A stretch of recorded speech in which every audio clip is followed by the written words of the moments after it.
26مین خولی پێشانگای نێودەوڵەتی ئێلکامپ بە دروشمی داهاتوویەکی باشتر بۆ ئابووری دیجیتاڵ لە تارانی پایتەختی ئێران کرایەوە. ئێلکامپ پێشانگایەکی گرنگی بواری دیجیتاڵە کە کۆمپانیاکانی ئەلکترۆنیک و کۆمپیوتەر و تەکنۆلۆژیای دیجیتاڵ لەخۆ ئەگرێت و لە ئەم ساڵیشدا جگە لە ئامادەبوونی زیاتر لە 400 کۆمپانیای ناوخۆیی 50 کۆمپانیای بیانی لە 10 وڵاتەوە تیایدا بەشدارن.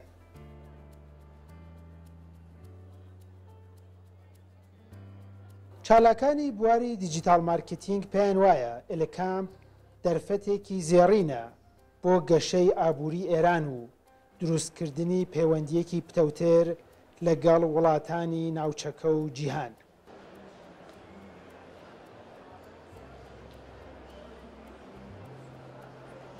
همکاریایی که پیش میاد یعنی محصولات و پلتفرم ڕاستێکی ئەوەیە کە ئەم پێشانگایە دەرفەتی باش دەڕخسێنێت بۆ هاوکاریکردن ئەمەش دەبێتە هۆی گەشەکردن لە گشت بوارە جیاوازەکاندا. بۆ نمونە ئێمە لێرە بۆ یەکەمین جار تەکنۆلۆژیایەکی بواری بانکیمان ناساندووە کە ڕۆڵی گرنگی دەبێت لە گەشەی کاری بانکەکاندا. ئەمەش لەگەڵ کۆمپانیەکانی دیکە هەلی کار و هاوکاری نوێمان بۆ ئەڕەخسێنێت و کاریگەری باشیشی لەسەر گەشەی ئیشەکانی ئەوانی دیکەش دەبێت. و باعث رشد ای کامرس و حتی سوشال کامرس کمک میکنه.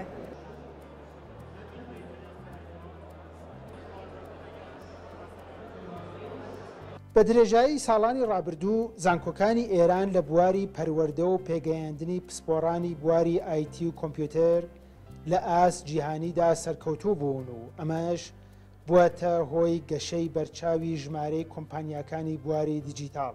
کارناسانیش پێیان وایە ئێلکامپ دەرفەتێکی باشە بۆ گەشەی زیاتری ئەم کەرتە.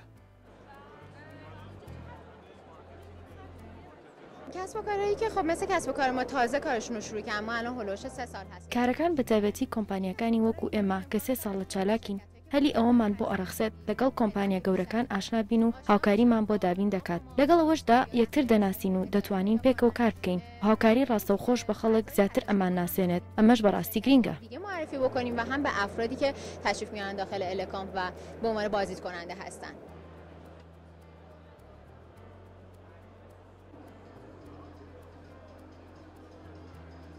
یەکێک لە گرفتە گەورەکانی ئابووری ئێران بوونی گەمارۆکان بووە.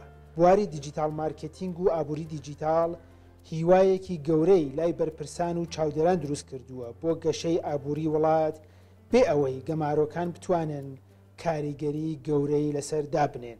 بۆیە ئێلکامپ بە دەرفەتێکی زێڕین ئەزانرێت بۆ گەشەی زیاتری ئەم بوارە و لە ئەنجامدا گەشەی ئابووری و پەیوەندی لەگەڵ جیهانی دەرەوە.